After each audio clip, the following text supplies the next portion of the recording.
चलिए स्टूडेंट्स, अब देखते हैं कुछ एक्स्ट्रा क्वेश्चंस इसमें क्या है। आप देखो ध्यान से, एक स्टैचू है 1.6 metre tall, stand on the top of a pedestal. तो पेडेस्टल के ऊपर जो है एक 1.6 मीटर टॉल का क्या है, एक स्टैचू है। तो बहुत ही ध्यान से समझ लेते हैं। तो यहाँ पर अपनी एक पोजीशंस बना लेते हैं, पिक्चर्स को बना लेते हैं। तो यहाँ पर मैं एक चीज़ बना लेता हूँ, ये आई यहाँ पे पोजीशन, यहाँ पर इस तरीके से, और यहाँ पर एक जो है स्टैचू है, ये स्टैचू आ गया, ठीक है। From a point on the ground, C angle of elevation top of the statue is 60 degree. यहाँ पर कोई बेटे एक पॉइंट ले लेते हैं, देन उस पॉइंट से ये जो है इस तरीके से टॉप देखा जा रहा है, क्लियर है now. And the from the same point of the elevation top of the pedestal is 45 degree. यहीं से बेटे यहाँ से इसका भी टॉप देखा जा रहा है, ये ठीक है, ये इस तरीके से, क्लियर है ना। ये हमारे पास एक हॉरिजेंटल लाइन आ गई, ये हमारे पास एक फिगर आ गई है। इस फिगर को अगेन जो है ठीक कर लेते हैं इस तरीके से। तो ये जो एंगल बन रहा है, ये एंगल जो है ये है बेटे 45 डिग्री का, और ये वाला जो एंगल है ये 60 डिग्री का बन रहा है। तो नेम लिख लेते हैं, ए बी और सी, ये डी हो गया। यहाँ से लेके यहाँ तक जो हाइट है वो कितनी है, 1.6 मीटर, और ये वाली जो हाइट है ये है h मीटर। क्लियर है, आगे बात समझ में। तो हम इसको मान लेते हैं और ये देखते हैं कि क्या कह रहा है ये। एक 60 डिग्री एंगल्स बन रहा है। Find the height of the pedestal. Pedestal की हाइट हमें फाइंड आउट करनी है, तो ध्यान से हम लिख लेते हैं। तो सबसे पहले let the height of the pedestal A B equal to h metre. मैंने ये मान लिया, क्लियर है। अब मैं देख लेता हूँ मुझे गिवन क्या है। गिवन मुझे है हाइट ऑफ द स्टैचू, ये कितना है 1.6 मीटर। एंगल मुझे गिवन है, angle A C B equal to 45 degree, और मुझे एक एंगल क्या गिवन है बेटे, angle D C B given है इक्वल टू 60 डिग्री, ठीक है। In triangle A B C, मैं एक ट्रायंगल ले लेता हूँ ए बी सी के अंदर। तो ए बी सी ट्रायंगल के अंदर देखो बेटा, ए बी और ये सी, ये ट्रायंगल हमने ले लिया। इस ट्रायंगल के अंदर हमने क्या है, पोजीशंस को देखना है कि कैसे वर्कआउट हो रहा है। तो अगर मैं ट्रायंगल देखना चाहूँ तो किस तरीके से वर्कआउट हो रहा है वो देखते हैं। तो यहाँ पर मैंने क्या लिया, यहाँ लिया, ये बेटा वही पंडित बद्री प्रसाद हर हर बोले सोना चांदी तोले। तो मैंने क्या करा, यहाँ पर ले लिया ए बी अपॉन में बी सी। तो मेरे बच्चे ए बी क्या हो गया, परपेंडिकुलर हो गया, और बी सी क्या हो गया, हाइपोट जो है बेस हो गया। तो ये क्या आ गया मेरे बच्चे, tan 45 डिग्री। पता है ना, B upon P upon B is tan 45 आ गया। तो बेटे tan 45 की वैल्यू कितनी होगी, 1। ये मैंने h माना है, ये मेरा बी सी हो गया। तो बी सी निकल के आ गया, तो बी सी इक्वल टू क्या निकल के आ गया, h। ये वैल्यू निकल के आ गई। अब मेरे बच्चे, मेरे पास इस ट्रायंगल का तो यूज़ हो गया है। अब मुझे देखना है दूसरा ट्रायंगल डी बी सी। तो मैंने क्या लिया, in triangle D B C, इस पे मैंने क्या ले लिया, इसमें मैंने ले लिया डी बी अपॉन में बी सी। तो डी बी वही बेटा पी, और ये बी, ये कितना आ गया, tan 60 डिग्री। क्लियर है मेरे बच्चे, P upon B is tan 60। अब tan 60 इज √3, और इसकी वैल्यू कितनी है, डी बी की वैल्यू, डी बी मेरे बच्चे डी और बी, ये कैसे बनेगा, डी और ए को जोड़ना है, फिर ए और बी को जोड़ना है। डी ए कितना 1.6, ए बी कितना है h, तो ये कितना आ गया 1.6 प्लस h, और बी सी कितना है मेरे बच्चे, ये तो फाइंड ही करना है। तो ये आ गया BC। क्लियर है। क्रॉस मल्टीप्लिकेशन कर लेते हैं, सही है जी, और देखते हैं क्या वैल्यूएशन निकल के आती है। तो यहाँ पर अगर मैं क्रॉस मल्टीप्लिकेशन करता हूँ तो ये क्या आ गया, BC की जो वैल्यू है, BC की वैल्यू हम यहाँ रख लें, ये जो निकली है ना बेटा, ये पुट कर लेते हैं, तो ये इधर चला जाएगा, तो ये हो जाएगा √3 equal to 1.6 plus h upon h। बेटा ये BC का वैल्यू पुट कर दिया, ये रहा देखो BC का वैल्यू, ये रहा, ये वैल्यू पुट कर ली, तो यहाँ पुट कर ली, तो नाउ क्रॉस मल्टीप्लाई, तो √3h equal to 1.6 plus h। Clear है, ठीक है। नाउ ये वैल्यू निकल के हमारे पास आ गई। अब यहाँ पर मैंने क्या करा, h वाले टर्म्स एक तरफ कर लेता हूँ, तो h वाले टर्म्स ये मैं यहाँ थोड़ा सा ले लेता हूँ, थोड़ा स्पेस कम है ना, तो ये कर लेते हैं, तो ये क्या हो जाता है कि √3h minus h equal to 1.6। h मेरे पास कॉमन आ गया, अंदर क्या बचा, √3 माइनस 1। क्लियर है, तो ये आ गया √3 माइनस 1 इक्वल टू 1.6 आ गया। अब मेरे पास ये वैल्यूएशन निकल के आ गई है, ठीक है। अब इसके हिसाब से मुझे जो है चीज़ें देखनी है, तो यहाँ पर अगर मैं देखूँ तो मेरे पास h का वैल्यू निकल के आ गया 1.6 अपॉन में √3 माइनस 1, √3 माइनस 1। अब बच्चे दो तीन चीज़ें ना समझने वाली बात है कि यहाँ पर भी h की वैल्यू है आपकी, और यहाँ पर भी h की वैल्यू है। h यहाँ पे क्या था, BC है, BC था ना। अब यहाँ पर क्या है, 1.6 अपॉन में √3 माइनस 1। अब बेटे यहाँ पर आप इसको ना रैशनलाइजेशन में फॉर्म में कन्वर्ट कर लो, क्योंकि अगर आप रैशनलाइजेशन कर लेते हैं तो आपके पास क्या है कि पोजीशंस निकल के आ जाएगी कि किस तरीके से वैल्यूएशन आ रही है। अब दो तीन चीज़ें ध्यान रखने वाली बात है कि जब इस तरीके के दो ट्रायंगल्स आपको गिवन हो और उनकी पोजीशंस अगर आपको ध्यान से निकालनी है तो किस तरीके से वर्कआउट करना है वो आप चेक कर लीजिए, क्योंकि यहाँ इम्पॉर्टेंट चीज़ यही है कि जो वैल्यूएशन है वो कैसे निकलेगी।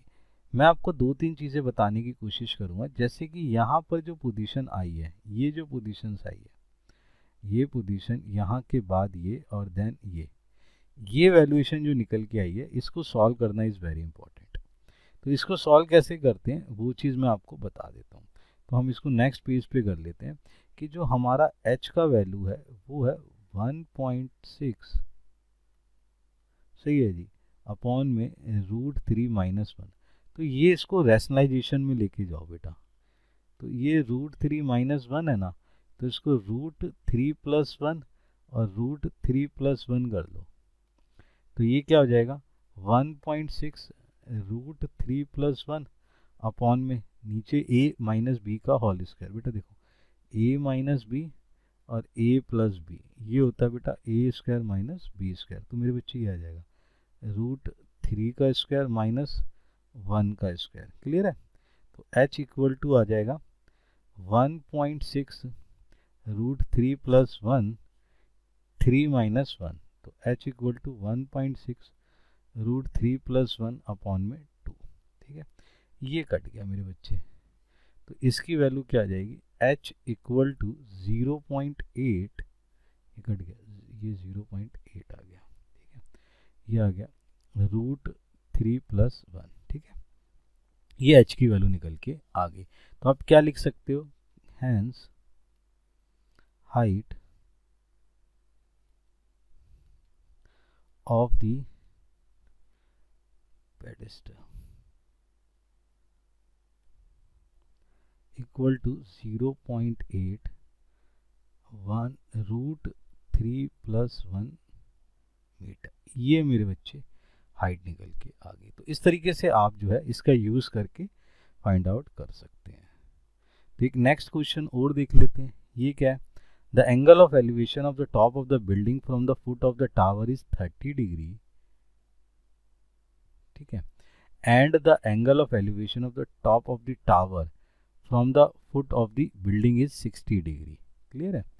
If the tower is 50 meter high, find the height of the building. तो बिल्डिंग की हाइट फाइंड करनी है। यहाँ पर दो तीन चीज़ें समझने वाली क्या है वो देख लेते हैं। यहाँ पर आपके पास क्या है, the angle of elevation of the top of a building. Clear है, दो चीज़ें हैं बेटा, ये आपके पास यहाँ पर और ये आपके पास यहाँ पर। ठीक है, अब वो कहता है कि जब आप क्या करते हैं, angle of the elevation top of a building from the foot of the tower. Clear है, आप अगर यहाँ से देखते हैं, यहाँ से अगर पोजीशंस देखते हैं इसके टॉप को, और एक जो है आप कहाँ से देखते हैं, इसके टॉप को। ये टॉप ले लिया मैंने, तो यहाँ पर मैं जो है इस तरीके से ले लेता हूँ पोजीशंस को, ये ऐसे,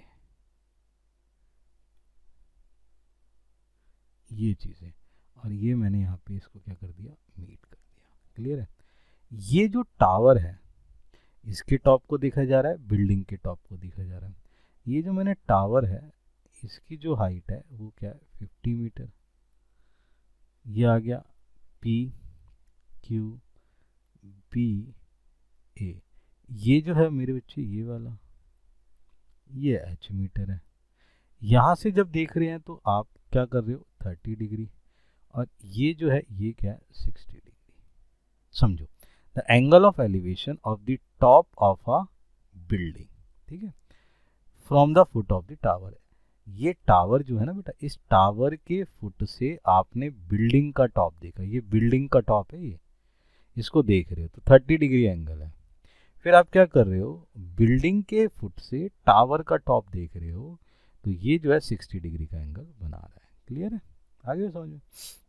अब कह रहा है कि भाई find the height of the building, building की हाइट फाइंड करनी है। तो जो जो चीज़ें हैं वो देख लेते हैं। तो सबसे पहले हमें गिवन क्या है वो लिख लेते हैं। गिवन जो है उसको देख लेते हैं। ये है मेरे पास height of the tower,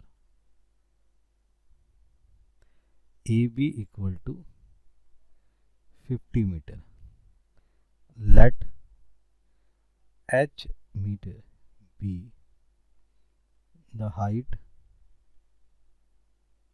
of the building, then in right triangle a b q, मैं ए बी क्यू एक ट्रायंगल ले रहा हूँ बेटा, उसके अंदर देखो ध्यान से, इसको मैं लेके चल रहा हूँ ए बी क्यू के अंदर। ठीक है, ए बी क्यू के अंदर मैंने क्या पोजीशन ले ली, मैंने ले ली ए बी अपॉन में बी क्यू। वही पंडित बद्री प्रसाद हर हर बोले, सोना चांदी तोले। तो मेरे बच्चे ये क्या हो गया, ये मेरा हो गया परपेंडिकुलर, और ये मेरा क्या हो गया, बेस। देखो ए बी क्यू, ये ठीक है, ये मेरा कितना हो गया, tan 30। ठीक है, now tan 30 is 1 by root 3, tan 30 is 1 by root 3। ठीक है, नाउ ए बी इज, ये मेरे पास क्या हो गया, 1 बाय रूट 3। ए बी का वैल्यू कितना है, एच, और ये बी की को मैंने बी क्यू ही रखा। क्रॉस मल्टीप्लाई करने पर B Q is H root 3। ये मेरे पास एक इक्वेशन निकल के आ गई। ना अब मैं क्या कर रहा हूँ, सेकंड ले लेता हूँ। इन, ये मैं यहाँ से, in right triangle P Q B ले रहा हूँ। तो इसमें क्या है, मैंने ले लिया पी क्यू अपॉन में बी क्यू, ये फिर मेरे पास क्या हो गया, पी अपॉन बी। ये पी हो गया, ये बी हो गया। ये कितना हो गया बच्चे, tan 60 डिग्री।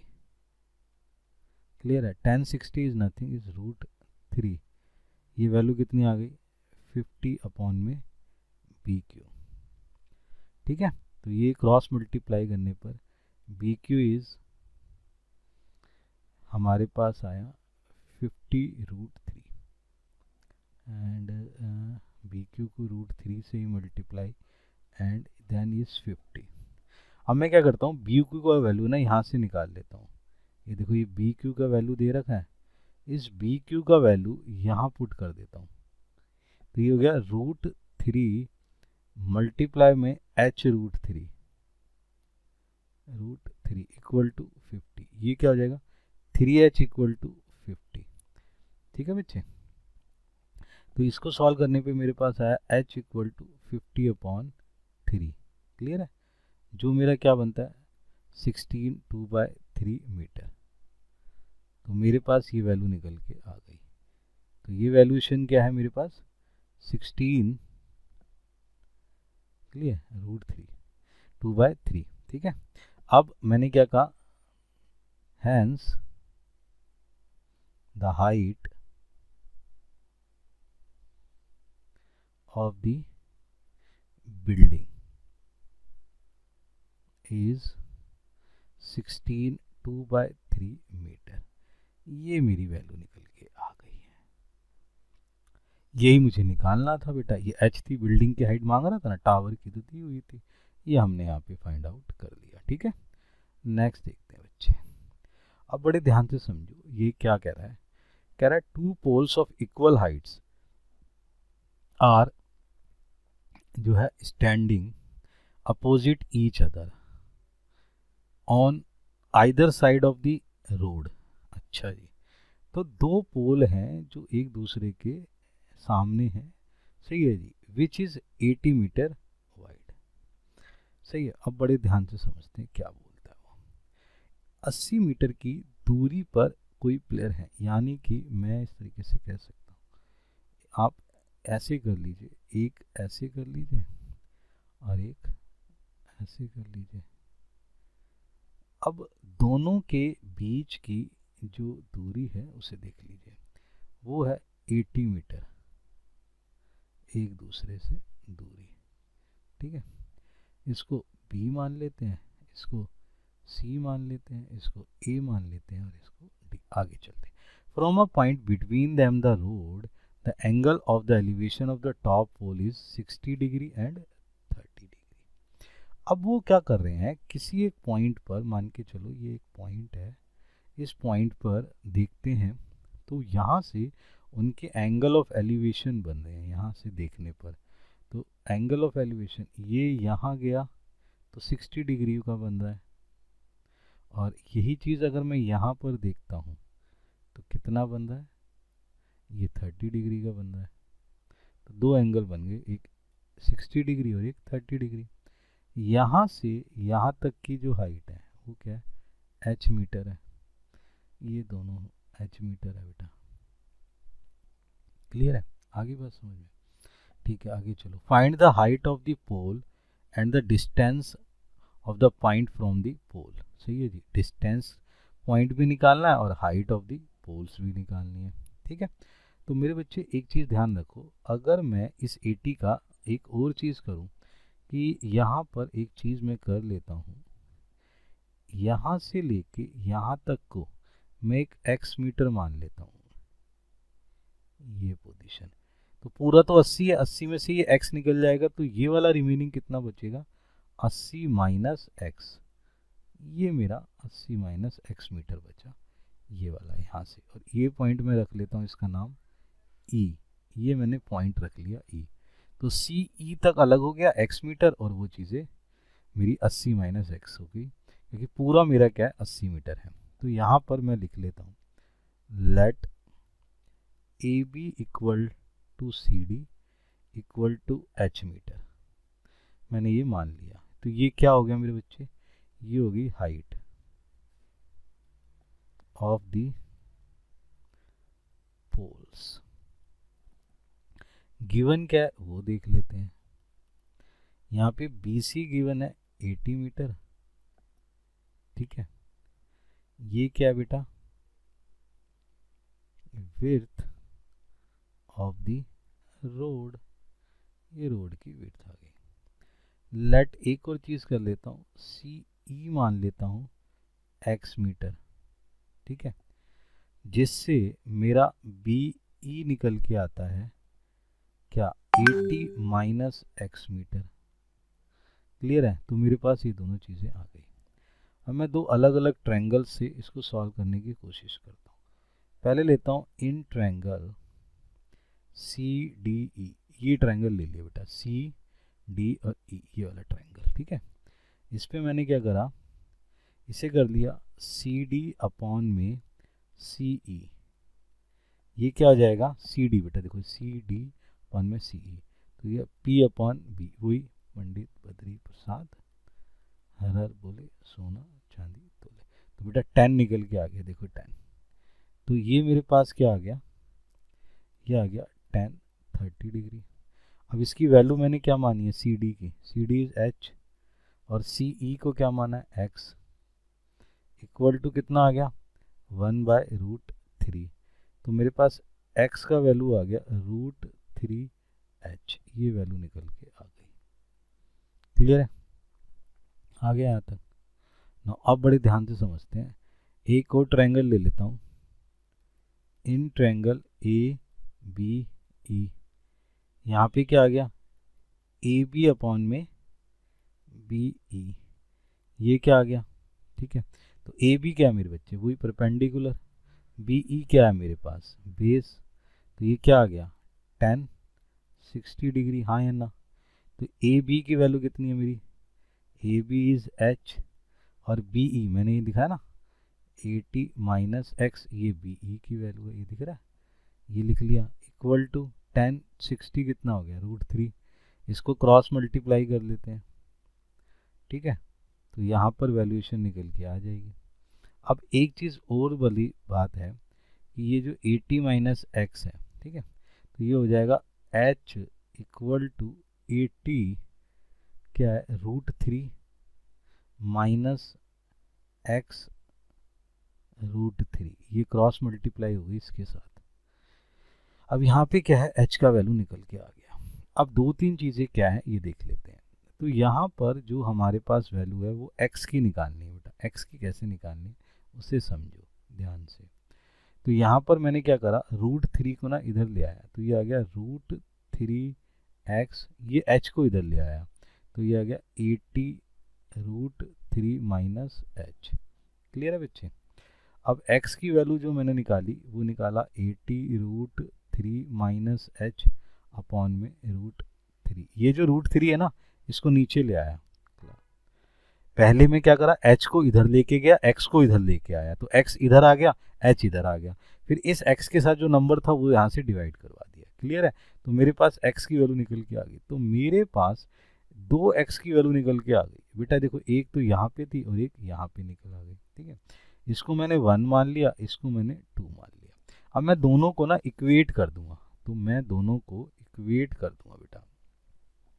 तो 1 को इक्वल कर दिया मैंने सेकंड के। ठीक है, तो एक वैल्यू थी √3h, एक वैल्यू है 80 √3 माइनस h अपॉन में √3।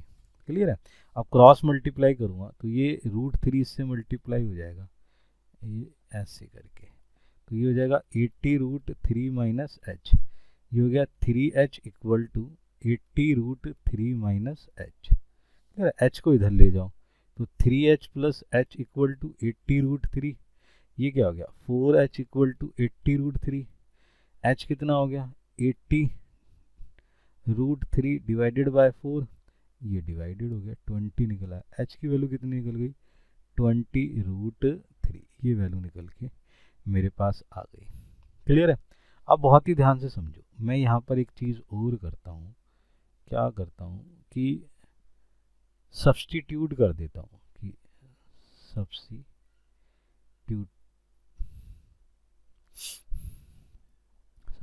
कर देते हैं।